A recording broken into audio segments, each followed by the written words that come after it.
Thank you. Good afternoon, everyone. The resolution number 160077 is being heard today. The committee is now in session. This is a joint committee on education and housing, neighborhood development, and the homeless. We will ask the clerk to read the title of the resolution. Authorizing the Joint City Council Committees on Education and Housing, Neighborhood Development, and Homelessness to hold public hearings to examine the feasibility of having a pilot program in Philadelphia to feed needy children when schools are closed due to emergencies. Thank you. We're going to ask if there's anyone here who would like to testify. We thank Reverend Jenkins for being here, Chosen 300 Ministries. Would you like to say something? Thank you, Councilwoman. My name is Brian Jenkins. I'm the Executive Director at Chosen 300 Ministries. We have two regional locations in this area. One is on Spring Garden Street at 11th and Spring Garden Street in Mark Sequila's district, and also one at 40th and Lancaster in Councilwoman Jannie Blackwell's district. More personally, I actually am a product of DHS here in Philadelphia. My mother died when I was 5 years old. Actually lived in Tasker Projects.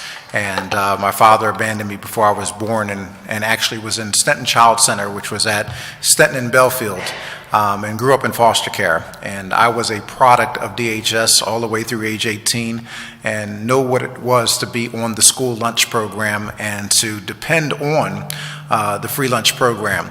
The challenges that we're facing today in our communities, particularly in West Philadelphia as well as in Center City, is that we have not only homeless families, but we also have a lot of children that are dealing with food insufficiency. The statistics are in the packet that was provided to you. However, even in doing our individual research, we're finding that there's more than 185,000 people that live off of less than $10,000 a year in Philadelphia. Which encompasses about 60,000 to 70,000 children throughout our city. And so a lot of the challenges that they face is that during the school year, whenever school is closed for whether it's a national holiday, whether it's for spring break, winter break, or also the inclement weather, they're running around without food because their parents have gone to work and they have been left to pretty much fend for themselves. The school backpack program is a great program. However, it doesn't satisfy the need for that cooked meal that is often needed. So one of the things that we have proposed even prior to this packet being provided is that there would be pilot sites developed where children could come and be able to receive a meal during the lunchtime period whenever there was a national holiday, whether there was a spring break or was there inclement weather. The inclement weather is probably one of the more challenging ones. One of the things that's been very successful about our organization for our evening meals is that we have never been closed in 21 years. We have opened every single day, and not only in the recent blizzards that we've had while I was actually in South Africa, my team actually still opened up, but also even the blizzards of last year. Both of our facilities were open and operating because we really believe that we should never close. If we eat when it snows, then the children and the families that we serve should eat as well. So our goal and our hopes is that not only will these recreation centers be supplemented, but also organizations like Chosen 300 that do this year-round will be able to add to their services by being able to provide for those children in those communities and provide a great avenue for them to be able to access a meal. One of the things that is important to recognize is that for every meal that is served for about 100 children, it costs about $350 per meal. But when you add in the inclement weather factor, it doubles because of the fact that additional transportation has to be provided. Staff has to be placed in hotels. We have to make sure that people are on staff, that no matter what, those doors are going to be open. So you have to be mindful that as you develop an effective program, that you have all those factors in place. But I want to thank you so much for giving me the opportunity to testify today. Thank you, Reverend Jenkins, and I will tell this committee that Reverend Jenkins knew Lucian Blackwell. We've been fighting this battle for a long, long time. We thank you. Before I call on Councilman Domb, co-chair, let me note that we do have a quorum today. To my left, Councilman Heenan, he's saying something to Councilwoman Bass that we won't question. Certainly to my right, the co-chair of this committee, Councilman Domb, and to his right, Councilman Squilla, and then Councilman Taubenberger. Thank you all for being here. Councilman Domb. Reverend Jenkins, just a quick comment. I also want to make sure, because we're 15 days away from April 18th, which is the Earned Income Tax Credit filing deadline. So I want to make sure, are you aware of the Earned Income Tax Credit? I am aware of the Earned Income Tax Credit. And because, I'll give you an example, just so we're clear, can't repeat this enough. We left $100 million last year in Philadelphia that could have gone to 40,000 families. And example, single parent, 2 children, 44,000 of income or less, can get checks up to $6,000, and they can file back 3 additional years. So they could get $24,000. It's a lot of money from the federal government. Couple, $50,000. So we have the forms, Department of Revenue has them. If you need any information, I know you're helping kids eat, but their parents should be getting this information, because it's 40,000 Philadelphians did not get the checks last year. Thank you for that information. I appreciate it, and I'll definitely contact your office to... or any of our offices. We all have the information. Okay. All right, thank you so much. All right, thank you. Thank you very much. Chair recognizes Councilmember Blackwell for a motion on the report of this joint committee on the matters. Hold on a minute. They tell me that, Parks and Rec want to speak. Oh. Sure. We have, is it Terry Kurwowicz? Very good. Program Director of Parks and Rec.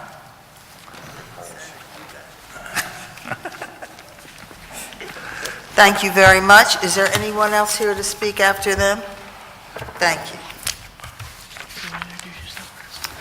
Good afternoon. My name is Orlando Rendon. I'm the Deputy Commissioner for Programs for Parks and Recs. I'm just here to support the initiative and Terry Kurwowicz in her statement.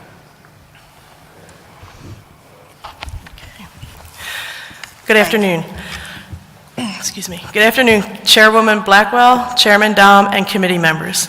My name is Terry Kurwowicz, and I'm a Program Director with Philadelphia Parks and Recreation. I appear before you today on behalf of the Department of Parks and Recreation concerning Council Resolution number 160077. This resolution examines the feasibility of having a pilot program in Philadelphia to feed needy children when schools are closed due to emergencies. Parks and Recreation currently serves approximately 2,300 meals per day to 102 after-school programs. In support of this resolution, our department will create a pilot program at the following Parks and Rec centers located within the 3rd Councilmatic District represented by Councilwoman Blackwell: Christie Recreation Center, King Sessing Recreation Center, Miles Mack Playground, Mill Creek Playground, West Mill Creek Playground, and James Wright Recreation Center. The pilot program will allow children 18 years of age and under to receive a nutritious meal during a time when they do not have access to meals at schools. The 6 pilot sites will receive a total of 140 meals per day for about 560 meals for the week. If the pilot in Council District 3 is successful, our goal would be to introduce the program citywide starting in September for the new school year. Our immediate plan is to begin serving the meals on Monday, April 10th through Thursday, April 13th, 2017, which is the School District of Philadelphia's spring break. We will offer meals on a first-come, first-served basis. The meals will be delivered daily by Parks and Recreation's current food vendor, and the cost will be reimbursed by the state of Pennsylvania through the Child and Adult Care Food Program. We are grateful for Councilwoman Blackwell and her staff for their leadership and tireless work to help Philadelphia's youth. Thank you. I'm happy to answer any questions you may have. Thank you very much. We also 48th and Woodland and Lee Cultural Center were also included in the list. So we expect that they will continue to be included. There was an issue with that, Councilwoman. 48th and Woodland currently doesn't have an after-school program going on.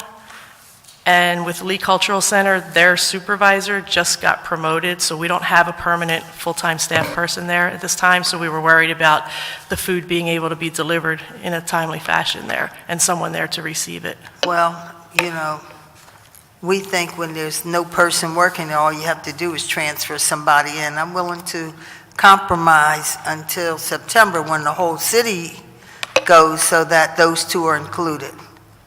Yes, ma'am. Yes. All right. Thank you very much. And let me say to my colleagues that this is very important because all your areas that give it now, it's not a real hardship. It's only something like 16 days or a little more. And it would be the people who give it, just give it on days when the city's open and schools are closed. So it's not a big hardship and not a real big expense.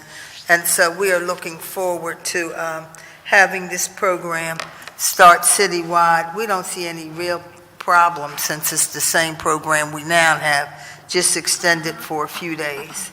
Anybody have any questions? Councilwoman Bass? Well, I just really wanted to thank Councilwoman Bass and Parks and Recreation and, everyone who is a part of making this happen. This is a really important program. And so for districts like mine that have high concentrations of poverty, we need this. We desperately need it. We can't assume that just because the kids aren't there, that the need doesn't still exist. If they miss a day of school, then someone is going to be there to provide, the food that they need for that day and for a whole week when we talk about spring break and, multiple snow days and things like that. So I just really wanted to say thanks to everyone who's been working on this. Thank you, Pastor, for all of the work and all that you do as well, and Councilwoman Blackwell for being so thoughtful about this very important issue. And look forward to this being a big success so that it can come to the 8th District next.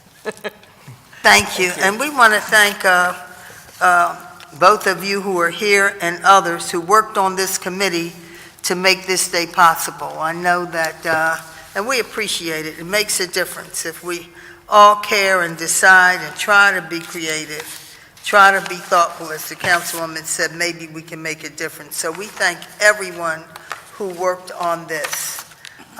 So thank you very much. And having said that, we will conclude our hearing and enter into our public meeting. The chair recognizes Council Member Domb for a motion on the report of this joint committee. We lost one. We need one more to vote. Who did we lose?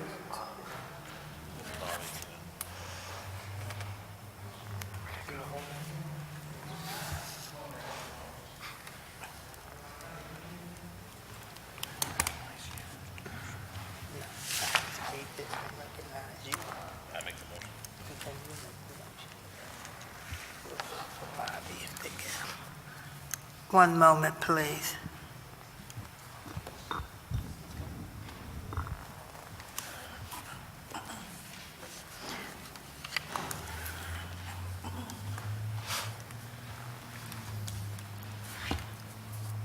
Thank you all, everyone who's here as well. Yes. Maybe I could ask you a question while we're waiting, just Sure. to kill some time. What kind of food would be served in this type of a meal? What would it look like? They vary by day. Normally they'll get either a sandwich with some type of either fruit or vegetable and a drink. It could be milk, chocolate milk, things like that. Some days there's 5 different components in the meal. So, it could be the sandwich or it could be tuna and crackers along with a vegetable or a fruit and something to drink. Who prepares those meals? Our vendor is Marymount, which is a subsidiary of Preferred Meals. Are those specific for children, those meals? Yes. Yeah, the menu has to be approved by the state before we can serve anything. Are they relatively healthy? Yes. Absolutely. They're, it's whole wheat bread. We try and limit the sugar and salt contents in them, and those are the things like when we develop the menu with the vendor, then it gets sent to the state for them to look at the nutritional values of everything. So what do you think this pilot program is going to cost to do? So the meals, our meals are generally about $3, a little $3.10 per meal. So if we're doing 560 a week. So like $1,600 a week? About that, yeah. And how many weeks is this for? The pilot is just next week during Just spring for one break spring. because that's when $1,600, yeah. that's when schools are closed. Okay. However, if we did something once. But how about in September? What do you think the budget should be for this? Yeah. That, I didn't plan out that far ahead, Okay. but I could get some numbers together for that. Yeah, I just wanted some idea of what we're looking at financially. Sure, I can send that over. I mean, it's a good thing, I just want to understand what the impact would be. Okay. Thank you very Sure. much.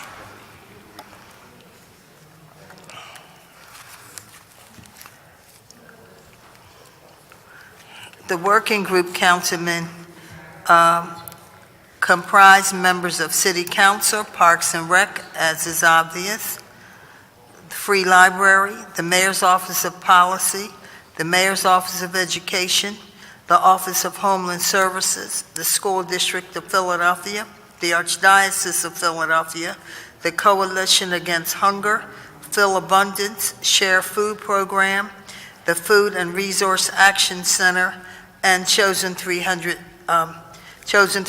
and we have talked with Reverend Jenkins here. They met consistently during summer months and discussed in-depth feasibility to having this program. So many people worked on it and were involved in it. We hope this is just the beginning of something that will go even further to help children who are hungry.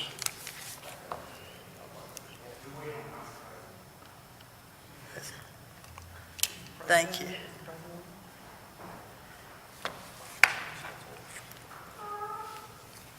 Tommy, where's, I'm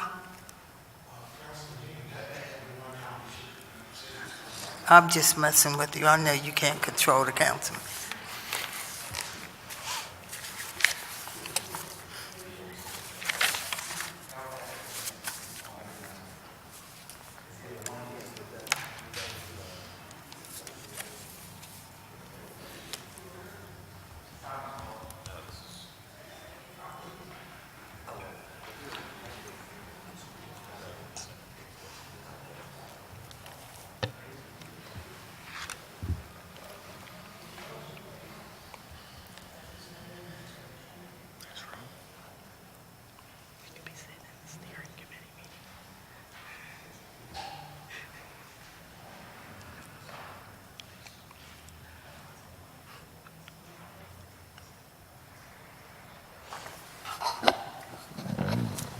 Another question for you. Sure. If we wait long enough, there'll be more questions. But we're trying to figure out, I'm looking at this resolution, and it says here there's 200,000 meals served every day in Philadelphia's public and archdiocese schools. And using your numbers, that's $600,000 a day in food, which is about $3 million a week. And that's paid for by the school district, I assume. Yeah, I don't know. I don't have anything to do with the school district's Right. meals. Would these meals also be paid for by the school district? No, these meals are paid, it starts out with federal money through the U.S. Department of Agriculture. They give the money to the State Department of Education, and then they reimburse us for the meals that we serve. So this is paid for by the federal government, That's where the money initially comes from, yes. 100%? But it comes, yes, and it We goes, should get accelerated on this program then. excuse me? We should accelerate this program and get into everywhere, really. Federal money to feed our kids, this is phenomenal. And there's actually a reimbursement based on consumption. So if you don't actually consume all the meals, you don't actually get Right, reimbursed we don't for get those meals. reimbursed, but we still have to pay for whatever gets delivered to us. So, Okay, thank you. sure. Thank you, Councilman. All right, we will enter we will again close out our hearing and enter our public meeting for Resolution 160077. The chair recognizes Councilmember Domb for a motion on the report of this joint committee on matters discussed at the public hearing held on March 14, 2016, pursuant to Resolution number 160077. Thank you, Madam Chair. I move that the report of this joint committee on the matters considered at the public hearing held on March 14, 2016, pursuant to Resolution number 160077 be issued to the council. It has been moved and properly seconded that the report of the Joint Committee on Education and Housing, Neighborhood Development, and the Homeless on matters considered at the public hearing held on March 16, 2016, pursuant to Resolution number 160077, be issued to the council. All those in favor of the motion will say aye. Aye. Those opposed? The ayes have it, and the motion carries. The report will be issued to council at our next session of council. This will conclude the business of this joint committee today. The hearing will be recessed pending the call of the chair. Let me thank all who are here and all members of the committee. Thank you. Thank you. Thank you.